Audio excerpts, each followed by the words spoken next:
battery level natin mga friends is 58. Medyo mababa na yun, pero parang kakayanin pa rin yung puntahan natin sa Kinalaudato, sa JG and Angel Grocery. Bibili lang tayo ng sigarilyo at mga biskwit.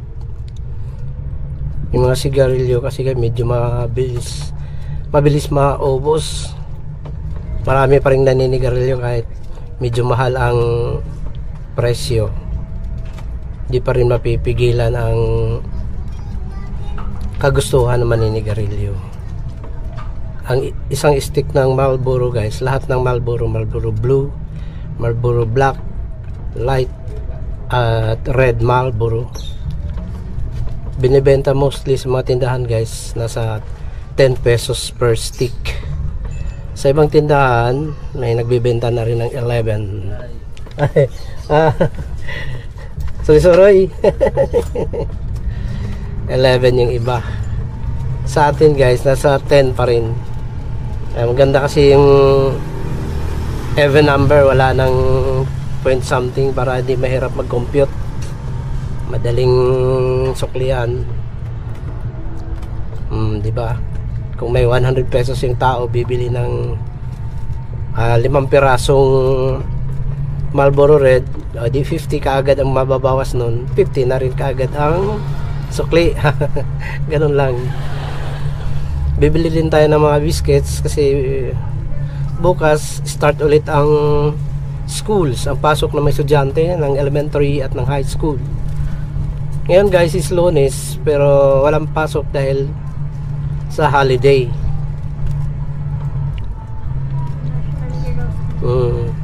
Sabi ni Babo, National Heroes Day daw. Tama, yung araw ng kagitingan. At inaalala natin at ating binibigyan ng isang araw na holiday ang ating mga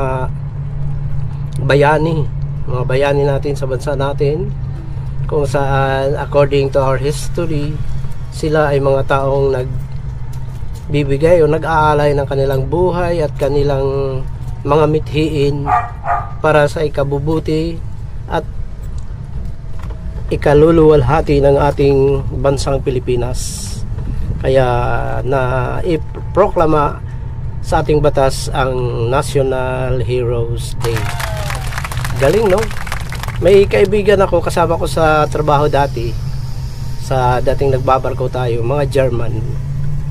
Every time na nag-celebrate tayo ng mga holiday,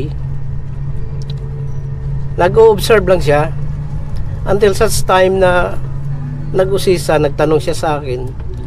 Sabi niya, what are those holidays for? So, pinaliwanag ko rin sa kanya na yung mga holiday ay tungkol sa mga tao, ating mga bayani na nag-alay ng kanilang buhay, nag-alay ng kanilang mga mithiin para sa ikabubuti ng ating bansang Pilipinas. So, in return, tinanong ko rin yung kaibigan kong German, how about you, my friend? How about you, sir? Ano yung niya yung rango? Isa siyang chief engineer na German. Sabi niya sa tanong ko na kung meron ba kayo, do you have heroes in your country? Nako guys, alam mo kung anong sagot ng kaibigan kong chief engineer na German? Sabi niya, you know, William, you know, chief, in our country we don't have heroes, we only have assholes. Assholes daw. Assholes daw meron sa kanila, I don't know. So far ang alam ko naman na yung may isang tao na naging sanhi ng kaguluhan sa mundo ng World War II. Kilalang kilala siya na naging isang mabangis na leader sa bansa, sa pangalan na si Adolf Hitler. Siguro isa yun sa pinaghuhugutan niya ng kanyang description, sa kanyang adjective na we only have assholes. we don't have heroes. Matindi din yung sagot na yun, guys. Kung iisipin natin at bibigyan natin ng pag iintindi yung mga sinasabi niya, malalim din ang pinaghuhugutan niya ng kanyang sagot na we only have assholes, we don't have heroes. Sa ganang akin, guys, kung ang mga salita ay ganyan, which means marami siyang, in general, marami siyang napapansin, may excuse me, meron siyang napupuna doon sa bansa nila, which is mga malalaking negative, malalaking hindi maganda. Although nakikita naman natin na ang bansang Germany ay isa sa mga maunlad na bansa sa Europa.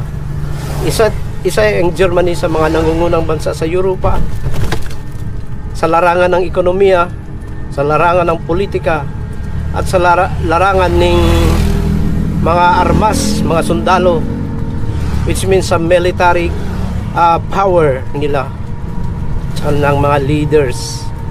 Although nasadlak sila sa digmaan ng unang digmaan ng mundo at pangalawang digmaan ng mundo, First World War and Second World War, lagi silang nai-involve sa ganong mga kaguluhan sa buong mundo. At ngayon sa panahon natin,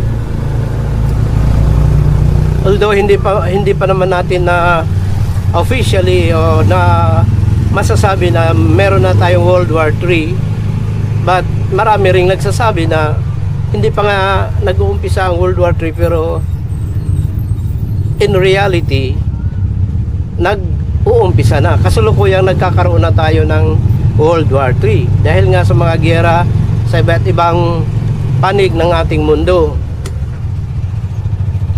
May giyera sa Europa, sa Asia, sa Middle East, ganon siguro. Guys, nakarating na tayo sa JG and Angel's Grocery.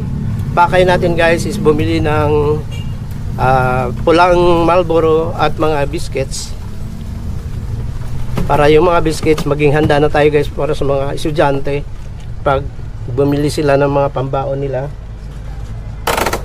So stop muna natin ang ating e-bike at ituloy natin ating pagbibideo doon sa tindahan.